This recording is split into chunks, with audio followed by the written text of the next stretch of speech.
நெட்டன்யாகுவின் பிரதமர் பதவிக்கு ஏற்பட்டிருக்கக்கூடிய சிக்கலும் அமைக்கப்பட போகும் புதிய கூட்டணியும் சிதைக்கப்பட போகும் நெட்டன்யாகுவின் அரசியல் கனவுகளும் அரசியல் வாழ்க்கையும் தெற்கு லெபனான் பிரதேசத்திலே நடைபெற்று வரக்கூடிய உச்ச மோதல்களும் தெற்கு லெபனான் பிரதேசத்திலிருந்து அவசரமாக மீண்டும் வெளியேறும் லெபனானிய மக்களும் ஹிஸ்புல்லா இராணுவத்திற்கு ஆதரவாக இஸ்ரேலி ஆக்கிரமிப்புக்கு எதிராக மீண்டும் தாக்குதல்களை ஆரம்பிப்பதற்கு தயாராகும் ஈரானிய இராணுவத்தினரும் ஐக்கிய அரபு அமீரகத்தில் களமிறக்கப்பட்டிருக்கக்கூடிய அயன்டோம் அமைப்புகளும் இஸ்ரேலி ஆக்கிரமிப்பு சிப்பாய்களும் அதிகாரிகளும் இவற்றை வேட்டையாடுவதற்கு தயாராகும் ஈரானிய இராணுவத்தினரும் மாலியின் களத்திலே விரிவடைந்திருக்கக்கூடிய மோதல்களும் மாலியின் இராணுவமும் ரஷ்ய படைகளும் ஒருங்கிணைந்து மேற்கொண்டு வரக்கூடிய தரமான காய் நகர்த்தல்களும் தாக்குதல் திட்டங்களும்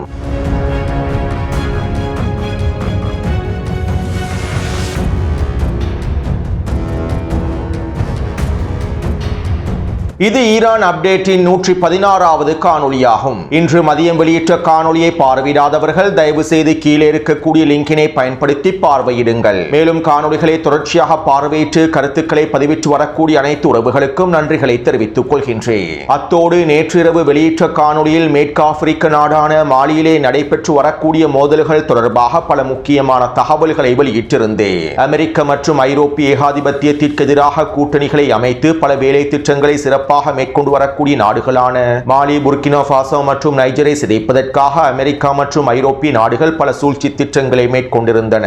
இதன் ஒரு கட்டமாகவே தற்போது மாலியிற்குள் மோதல்கள் விரிவடைந்துள்ளன. நேற்று காலையில் மாலியின் இராணுவத்திற்கு எதிராக மாலியின் தலைநகரத்தை கைப்பற்றுவதற்காக ஒட்டுமொத்த மாலியையும் கைப்பற்றுவதற்காக ஜேனிம் பயங்கரவாதிகளும் FLN பயங்கரவாதிகளும் ஒன்றிணைந்து தரைவழி தாக்குதல்களை ஆரம்பித்திருந்தார்கள். குறித்த வரைபடத்தில் இலக்கம் ஒன்றினால் குறிப்பிடப்பட்டிருக்கக்கூடிய பிரதேசம் மாலியினுடைய வடக்கு பிரதேசம். இதிலே மிக முக்கியமாக கிடால் என்கின்ற நகரம் காணப்படுகின்றது. மாலி இராணுவத்தினதும் ரஷ்யாவினுடைய இராணுவ தளங்களும் கிடால் பிரதேசத்தில் காணப்படுகின்றன. நேற்று காலையில் அம்புக்குறியினால் காண்பிக்கப்பட்டிருக்கக்கூடிய பிரதேசம் வழியாகவே இந்த பயங்கரவாதிகள் தரைவழி தாக்குதலை ஆரம்பித்தார்கள். அதே போன்று இலக்கம் 2 குறிப்பிடப்பட்டிருக்கக்கூடிய பிரதேசம் மாலியின் தலைநகரான பமாகோ பிரதேசமாகும். மாலியின் தலைநகரத்தை கைப்பற்றும் நோக்கத்தோடும் குறித்த பகுதியில் இருந்தும் தரைவழி தாக்குதல்களை பயங்கரவாதிகள் ஆரம்பித்திருந்தார்கள். நேற்றிரவு வரை இரு தரப்பினருக்கும் இடையில் உச்ச மோதல்கள் இடம்பெற்றிருந்தன.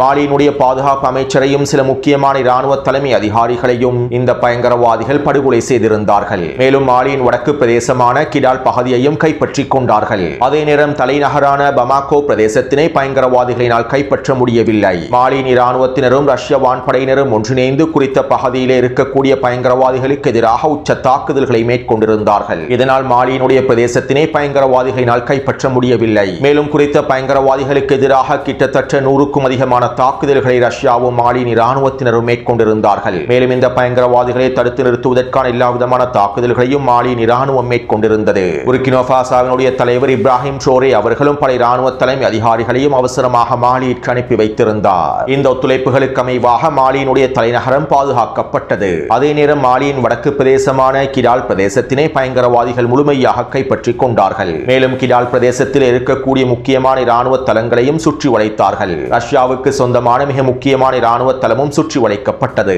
இதைத் தொடர்ந்து ஜேனிம் பயங்கரவாதிகளும் FLN பயங்கரவாதிகளும் ரஷ்யாவோடு ஒப்பந்தத்தை மேற்கொள்வதற்காக அழைப்பு விடுத்திருந்தார்கள்.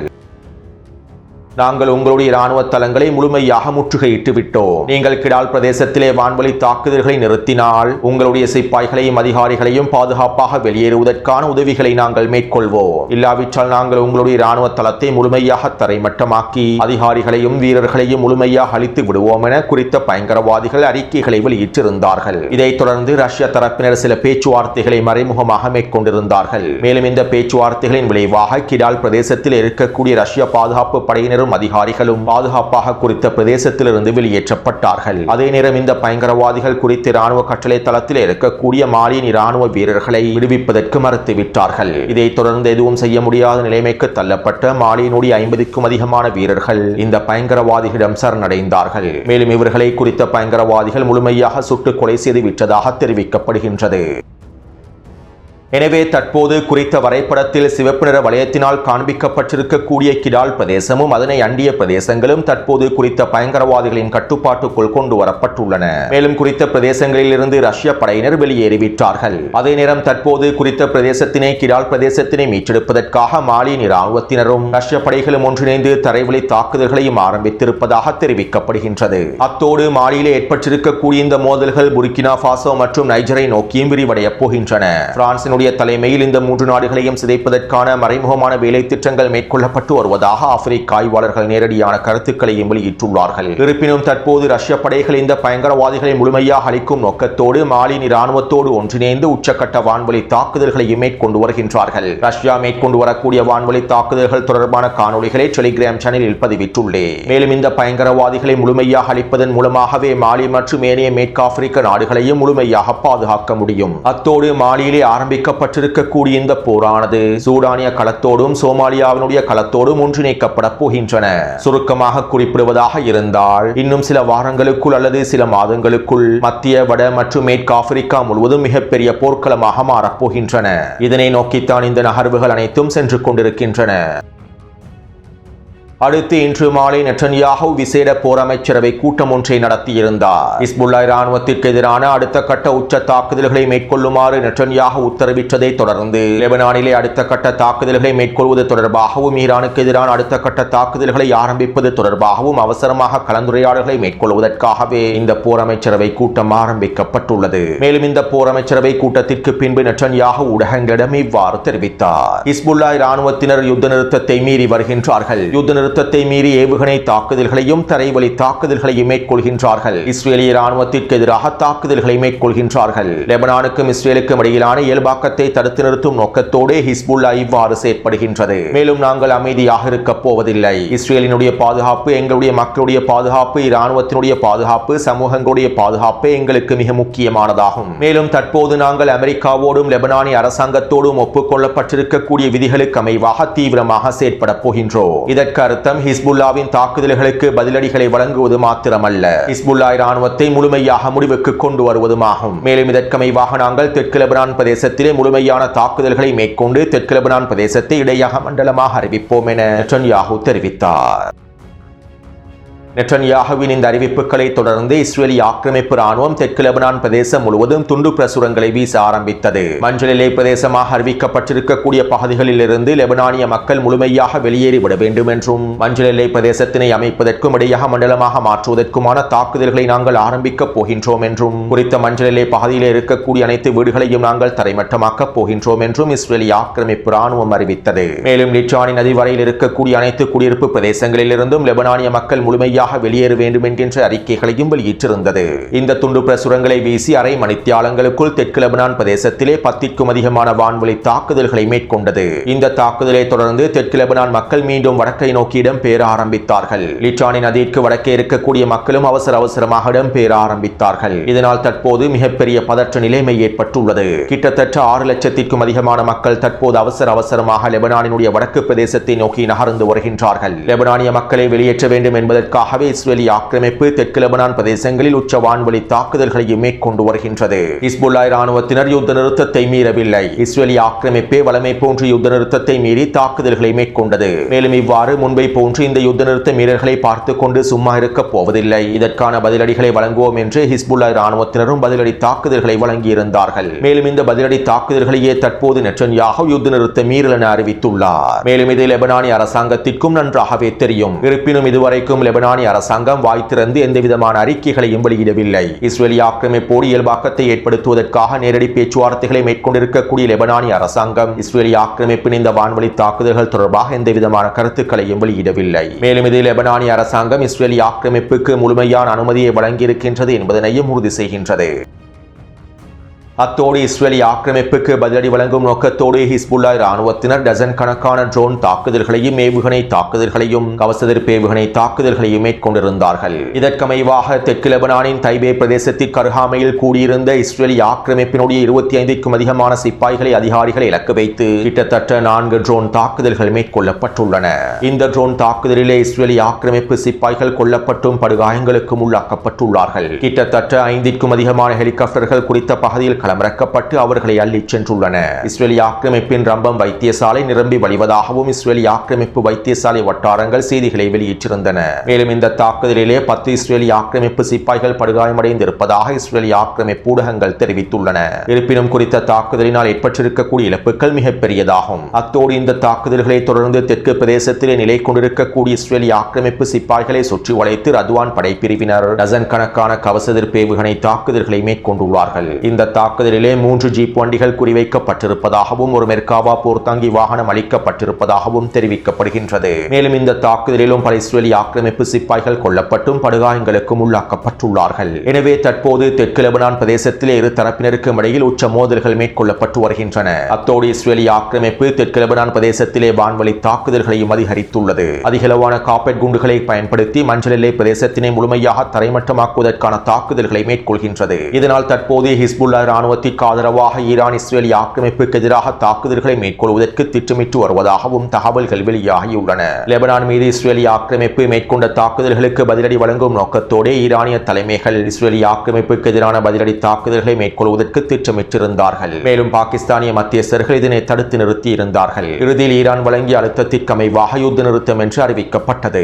இருப்பினும் தற்போது லெபனானிய களத்தில் எந்தவிதமான யுத்த நிறுத்தமும் இல்லை. இஸ்ரேலிய ஆக்கிரமிப்பின் உச்ச தாக்குதல்களுக்கு ஹிஸ்புல்லா இராணுவத்தினரும் பதிலடிகளை வழங்கி வருகின்றார்கள். மேலும் லெபனானிய களமானது உச்சக்கட்ட பதற்ற நிலைமைக்குள் தள்ளப்பட்டுள்ளது. எனவே இப்படியான நிலைமையில் ஈரானிய இராணுவத்தினர் அவசரமாக ஹிஸ்புல்லா இராணுவத்திற்கு ஆதரவாக லெபனானிய மக்களுக்கு ஆதரவாக இஸ்ரேலிய ஆக்கிரமிப்புக்கு எதிராக தாக்குதல்களை ஆரம்பிப்பதற்கான வாய்ப்புகள் அதிகமாக இருப்பதாக தெரிவிக்கப்படுகின்றது. மேலும் இன்றிரவு ஈரானிய போர் அமைச்சரவை கூட்டம் நடைபெறப் போவதாகவும் இராணுவ தலைமை அதிகாரிகள் ஒன்றிணைந்து ஒரு தீர்க்கமான முடிவை எடுக்கப் போவதாகவும் தெரிவிக்கப்படுகின்றது. மேலும் IRGC குதுஸ் படைப்பிரிவினுடைய தலைமை தளபதி இஸ்மாயில் கானி அவர்களும் அறிக்கைகளை வெளியிட்டுள்ளார். ஹிஸ்புல்லாவுக்கு ஆதரவாக நாங்கள் அனைத்து விதமான காய் நகர்த்தல்களை மேற்கொள்வதற்கு தயாராகி வருகின்றோம் என அறிவித்துள்ளார். அதேபோன்று ஈராக்கிய எதிர்ப்பு குழுக்களும் யமன் ஹவுதி இராணுவத்தினரும் ஹிஸ்புல்லாவுக்கு ஆதரவாக முழுமையாக களமிறங்குவார்கள் என எதிர்பார்க்கப்படுகின்றது. அதே நேரம் ஈரான் இஸ்ரேலிய ஆக்கிரமிப்புக்கு எதிராக தாக்குதல்களை ஆரம்பிப்பதற்கு முன்பு அமெரிக்கா ஈரானுக்கு எதிரான தாக்குதல்களை ஆரம்பிப்பதற்கான வாய்ப்புகள் இருப்பதாகவும் சில ஆய்வாளர்கள் தெரிவித்துள்ளார்கள். எனவே ஒட்டுமொத்த சூழ்நிலைகளையும் நாங்கள் எடுத்து நோக்கும் போது இந்த போர்க்களமானது தற்போது வீரியமாக நகர்ந்து வருகின்றது. அடுத்த கட்ட மிகப்பெரிய போரை நோக்கி அனைத்து நகர்வுகளும் மேற்கொள்ளப்பட்டு வருகின்றன. அடுத்து ஈரானுக்கு எதிரான போரின் போது இஸ்ரேலிய ஆக்கிரமிப்பு ஐக்கிய அரபு அமீரகத்தினை பாதுகாப்பதற்காக ஐண்டோம் அமைப்புகளையும் இஸ்ரேலிய ஆக்கிரமிப்பு அதிகாரிகளையும் சிப்பாய்களையும் ஐக்கிய அரபு அமீரகத்தில் களமிறக்கி இருப்பதாக தற்போது உறுதிப்படுத்தப்பட்ட செய்திகள் வெளியாகியுள்ளன. இஸ்ரேலிய ஆக்கிரமிப்பினுடைய ஐண்டோம் அமைப்புகள் அமெரிக்காவோடு மாத்திரமே பகிரப்பட்டுள்ளன. முதல் முறையாக தற்போது இஸ்ரேலிய ஆக்கிரமிப்பு ஐண்டோம் அமைப்புகளை ஐக்கிய அரபு அமீரகத்திற்கு வழங்கியுள்ளது. போரினுடைய 2வது வாரத்திலேயே ஐக்கிய அரபு அமீரகத்திற்கு தேவையான ஐண்டோம் அமைப்புகளையும் இஸ்ரேலிய ஆக்கிரமிப்பு அதிகாரிகளையும் களமிறக்கி இருப்பதாக தெரிவிக்கப்படுகின்றது. அத்தோடு இவை அனைத்தும் மிகவும் ரகசியமான முறையிலேயே ஐக்கிய அரபு அமீரகத்தில் களமிறக்கப்பட்டுள்ளன. அமெரிக்க இராணுவ தளங்களில் களமிறக்கப்படாமல் ஐக்கிய அரபு அமீரகத்தினுடைய இராணுவ தளங்களிலேயே களமிறக்கப்பட்டுள்ளன. அமெரிக்க இராணுவ தளங்களில் களமிறக்கப்பட்டிருந்தால் ஈரானிய தரப்பினர் அவற்றை இலக்கு வைத்து தாக்குதல்களை மேற்கொண்டிருப்பார்கள். இதனாலேயே ஐக்கிய அரபு அமீரகத்தினுடைய இராணுவ தளங்களிலும் மிகவும் பாதுகாப்பான பிரதேசங்களிலும் ஐண்டோம் அமைப்புகள் களமிறக்கப்பட்டு ஈரானினுடைய ஏவுகணை தாக்குதல்களை ட்ரோன் தாக்குதல்களை முறியடிப்பதற்கான வேலை திட்டங்கள் மேற்கொள்ளப்பட்டிருந்ததாக தெரிவிக்கப்படுகின்றது. மேலும் இவற்றை உறுதிப்படுத்தக்கூடிய தகவல்களை தற்போது அமெரிக்க ஊடகங்களே வெளியிட்டுள்ளன. மேலும் இந்த தகவல்களுக்கு அமைவாக கிட்டத்தட்ட 500 தொடக்கம் 800 வரையிலான இஸ்ரேலிய ஆக்கிரமிப்பு அதிகாரிகளும் சிப்பாய்களும் ஐக்கிய அரபு அமீரகத்தில் களமிறக்கப்பட்டிருக்கலாம் என தெரிவிக்கப்படுகின்றது. அத்தோடு இந்த ஐண்டோம் அமைப்புகளை ஏற்கனவே பலஸ்தீனிய போராளிகளும் ஹிஸ்புல்லா இராணுவத்தினரும் பேப்பர் டோம்களாக மாற்றிவிட்டார்கள். இன்னும் ஒரு விதத்தில் குறிப்பிடுவதாக இருந்தால் இஸ்ரேலிய ஆக்கிரமிப்பை பாதுகாக்க முடியாத ஐண்டோம் அமைப்புகளையே தற்போது இஸ்ரேலிய ஆக்கிரமிப்பு ஐக்கிய அரபு அமீரகத்திற்கு வழங்கியுள்ளது. ஆனால் இங்கு நாங்கள் கவனிக்க வேண்டிய மிக முக்கியமான விடயம் என்னவென்றால் ஐக்கிய அரபு அமீரகத்திற்கும் இஸ்ரேலிய ஆக்கிரமிப்புக்கும் இடையிலான இராணுவ தொடர்புகள் எவ்வளவு தூரம் சென்றுள்ளது என்பதுதான். மேலும் இது அடுத்த கட்ட போரிலே ஐக்கிய அரபு அமீரகத்திற்கு எதிரான தாக்குதல்களை விரிவுபடுத்துவதற்கு ஈரானுக்கு ஒரு சிறந்த வாய்ப்பாகவும் மாறியுள்ளது. இஸ்ரேலிய ஆக்கிரமிப்பின் ஐண்டோம் அமைப்புகளையும் இஸ்ரேலிய ஆக்கிரமிப்பு சிப்பாய்களையும் மறைத்து வைத்திருக்கக்கூடிய ஐக்கிய அரபு அமீரகத்தினுடைய இராணுவ தளங்களை இலக்கு வைத்தும் ஐக்கிய அரபு அமீரகத்தின் மிக முக்கியமான தளங்களை இலக்கு வைத்தும் தாக்குதல்களை மேற்கொள்வதற்கான வாய்ப்பை ஈரானுக்கு வழங்கியுள்ளது. அடுத்து துரோகி அர்துகானினுடைய வெளியுறவுத்துறை அமைச்சர் ஹக்கன் ஃபிதான் அமெரிக்கர்களுக்கு தொலைபேசி அழைப்பை ஏற்படுத்தி ஈரானுக்கும் அமெரிக்காவுக்கும் இடையிலான பேச்சுவார்த்தைகளின் அடுத்த கட்டம் தொடர்பான கலந்துரையாடல்களை மேற்கொண்டுள்ளார்கள். இதன்போது டொனால்ட் ட்ரம்பினுடைய நிர்வாகம் ஈரானை பேச்சுவார்த்தை மேசையில் அமர்த்துவதற்காக துருக்கியின் உதவியை நாடி இருப்பதாகவும் துருக்கியை பயன்படுத்தி சில காய் நகர்த்தல்களை மேற்கொள்வதற்கு திட்டமிட்டிருப்பதாகவும் தகவல்கள் வெளியாகியுள்ளன. பாகிஸ்தானிலே பேச்சுவார்த்தைகள் முழுமையாக தோல்வியடைந்திருப்பதனால் அடுத்த கட்டமாக துருக்கியில் பேச்சுவார்த்தைகளை மேற்கொள்வதற்கு திட்டமிட்டு வருவதாகவும் தெரிவிக்கப்படுகின்றது. அத்தோடு ஈரானின் வெளியுறவுத்துறை அமைச்சர் அப்பாஸ் அரக்சி அவர்கள் ஓமானில் களமிறங்கியிருந்தார். ஓமானிய அதிபரையும் ஓமானிய வெளியுறவுத்துறை அமைச்சரையும் சந்தித்து விசேட கலந்துரையாடல்களை மேற்கொண்டிருந்தார். மேலும் இதற்கு பிறகு தற்போது ஈரானினுடைய வெளியுறவுத்துறை அமைச்சர் பாகிஸ்தானின் நூர்கான் விமான கட்டளை தளத்தில் களமிறங்கியுள்ளார். மேலும் அங்கிருந்து ரஷ்யாவுக்கு விஜயம் செய்ய போவதாகவும் தெரிவிக்கப்படுகின்றது. அடுத்து நெட்டன்யாஹு மீது சுமத்தப்பட்டிருக்கக்கூடிய ஊழல் வழக்குகளிலிருந்து நெட்டன்யாஹு விடுவிக்கப்பட வேண்டும் என்றும் இஸ்ரேலினுடைய ஜனாதிபதி நெட்டன்யாஹுவுக்கு பொது மன்னிப்பை வழங்க வேண்டும் என்றும் டொனால்ட் ட்ரம்ப் தொடர்ச்சியான அழுத்தங்களை வழங்கி வந்தார். இருப்பினும் இஸ்ரேலிய ஜனாதிபதி இதற்கான அனுமதியை வழங்கவில்லை. மேலும் நெட்டன்யாஹுவுக்கான பொது மன்னிப்பை நான் வழங்கப் போவதில்லை, இஸ்ரேலினுடைய அரசியலமைப்பு சட்டங்களை மீறி நான் செயற்பட போவதில்லை என இஸ்ரேலிய ஜனாதிபதி அறிவித்துள்ளார். இப்படியான நிலைமையில் இன்று மாலை இஸ்ரேலிய ஆக்கிரமிப்பின் அரசியல் களத்தில் பல மாற்றங்களும் பல திருப்பங்களும் ஏற்பட்டிருந்தன. அதாவது இந்த வருடம் அக்டோபர் மாதம் இஸ்ரேலிய ஆக்கிரமிப்பில் பாராளுமன்ற நெசட் சபைக்கான தேர்தல் நடைபெற வேண்டும். மேலும் இஸ்ரேலிய ஆக்கிரமிப்பின் அரசியல் களத்தில் ஏற்பட்டிருக்கக்கூடிய சிக்கல்கள் காரணமாக இந்த தேர்தலை வருகின்ற மே மாதம் அல்லது ஜூன் மாதத்தில் நடத்துவதற்கான பேச்சுவார்த்தைகள் மேற்கொள்ளப்பட்டிருந்தன. வருகின்ற மே மாதம் நடைபெறப் போகும் வரவு செலவு திட்டத்தில் நெட்டன்யாஹுவின் கூட்டணி தோல்வியடைந்தால் இன்னும் 2 மாதங்களில் பாராளுமன்ற தேர்தல் நடைபெறும். எனவே இப்படியான நிலைமையில் தற்போது இஸ்ரேலிய ஆக்கிரமிப்பின் முன்னாள் வலதுசாரி பிரதமரான நஃப்தலி பென்னட் புதிய கூட்டமைப்பை உருவாக்கியுள்ளார். கடந்த ஒரு வாரமாக முன்னாள் பிரதமர் நஃப்தலி பெனட்டும் இஸ்ரேலிய ஆக்கிரமிப்பின் எதிர்க்கட்சியாகவும் இடதுசாரி தலைவராகவும் இருக்கக்கூடிய யாயர் லாபிடுக்கும் இடையிலே ரகசியமான கலந்துரையாடல்கள் நடைபெற்றுள்ளன. இதன் விளைவாக இன்று மாலை முன்னாள் வலதுசாரி பிரதமர் நஃப்தலி பெனட்டும் யாயர் லாபிடும் ஒன்றிணைந்து அறிக்கைகளை வெளியிட்டிருந்தார்கள். நாங்கள் ஒன்றிணைந்து ஒரு புதிய கூட்டணியை அமைக்கப் போகின்றோம் என அறிவித்திருந்தார்கள். மேலும் இவ்வாறு வலதுசாரி பிரதமரான நஃப்தலி பென்னட்டும் யாயர் லாபிடும் ஒன்றிணைந்திருப்பது நெட்டன்யாஹுவுக்கு மிகப்பெரிய சவாலாகும். நெட்டன்யாஹுவின் கூட்டணி கட்சியில் இருக்கக்கூடிய அதிகளவான கட்சிகள் நஃப்தலி பெனட்டுக்கு முழுமையான ஆதரவை வழங்குவார்கள். மேலும் நெட்டன்யாஹுவின் அமைச்சரவையிலிருந்து வெளியேறி இருக்கக்கூடிய காடி எஸ்கனோத்தும் கான்ஸும் நஃப்தலி பெனட்டின் கூட்டணியில் இணைந்து கொள்வார்கள். இவ்வாறு இணைந்து கொண்டால் நெட்டன்யாஹுவின் கூட்டணி பலமிழந்துவிடும். இதனால் அடுத்த பாராளுமன்ற தேர்தலிலே நெட்டன்யாஹுவுக்கு வெற்றி பெற முடியாது. யாயர் லாபிடும் தற்போது உருவாக்கி இருக்கக்கூடிய கூட்டணியானது நெட்டன்யாஹுவின் லிக்குட் கூட்டணியை விட தற்போது பலம் பொருந்திய கூட்டணியாக மாறியுள்ளது. எனவே தற்போது இந்த கூட்டணியானது நெட்டன்யாஹுவுக்கு மிகப்பெரிய சவாலாக மாறியுள்ளது. மேலும் இந்த கூட்டணி பலமடைந்தால் வருகின்ற வரவு செலவு திட்டமும் தோற்கடிக்கப்பட்டுவிடும். இதைத் தொடர்ந்து இன்னும் 2 மாதங்களுக்குள்ளே தேர்தல் நடத்த வேண்டிய கட்டாயம் நெட்டன்யாஹுவுக்கு ஏற்பட்டுவிடும். இன்னும் 8 வருடங்களுக்கு அல்லது 12 வருடங்களுக்கு இஸ்ரேலிய ஆக்கிரமிப்பின் பிரதமர் பதவியில் இருக்க வேண்டும் என்பதே நெட்டன்யாஹுவின் கனவாகும். இருப்பினும் தற்போது நெட்டன்யாஹுவை பிரதமர் பதவியிலிருந்து வெளியேற்றுவதற்கும் நெட்டன்யாஹுவின் கூட்டணியை சிதைப்பதற்கும் தற்போது இஸ்ரேலிய ஆக்கிரமிப்பில் புதிய கூட்டணி உருவாக்கப்பட்டுள்ளது. அத்தோடு உருவாக்கப்பட போகும் புதிய கூட்டணிக்கும் நெட்டன்யாஹுவுக்கும் இடையில் எந்தவிதமான வித்தியாசமும் இல்லை. அனைவரும் ஒரே குட்டையில் உரிய மட்டைகள் தான். அனைவரும் ஆக்கிரமிப்பு நிலத்திடர்கள் தான். மேலும் நெட்டன்யாஹு பதவியிலிருந்து விலக்கப்படுவதனாலோ புதிய கூட்டணி இஸ்ரேலிய ஆக்கிரமிப்பில் ஆட்சி அமைப்பதனாலோ பலஸ்தீனிய மக்களுக்கான எந்தவிதமான நன்மைகளும் கிடைக்கப் போவதில்லை. இருப்பினும் தற்போது இஸ்ரேலிய ஆக்கிரமிப்பின் அரசியல் களத்தில் ஏற்பட்டிருக்கக்கூடிய இந்த பெருவெடிப்புகள் நிலைமைகள் பதற்ற நிலைமைகள் ஒரு மிகப்பெரிய போருக்கான உந்து சக்தியை வழங்கியுள்ளது. அதாவது நெட்டன்யாஹுவுக்கு சவாலாக இருக்கக்கூடிய கூட்டணியை சிதைக்க வேண்டுமாக இருந்தால், தேர்தலை பிற்படுத்த வேண்டுமாக இருந்தால் நெட்டன்யாஹுவிடம் இருக்கக்கூடிய ஒரே ஒரு ஆயுதம் போரை தொடர்வதுதான். மிகப்பெரிய போரை ஆரம்பிப்பதன் மூலமாக தேர்தலை பிற்படுத்த முடியும். எனவே தற்போது இஸ்ரேலிய ஆக்கிரமிப்பில் ஏற்பட்டிருக்கக்கூடிய அரசியல் பதற்றங்கள் இந்த போரினுடைய விரிவாக்கத்திற்கே மிகப்பெரிய தாக்கத்தை ஏற்படுத்த போகின்றது. மேலும் இஸ்ரேலிய ஆக்கிரமிப்பின் அழிவானது நெட்டன்யாஹுவின் தலைமையில் தான் நடைபெற வேண்டும் என்று எழுதியிருந்தால் அதனை யாராலும் மாற்ற முடியாது. எனவே இந்த காணொளி தொடர்பான கருத்துக்களை பதிவிடுங்கள். தொடர்ந்தும் என்னுடன் இணைந்திருங்கள். நன்றி, வணக்கம்.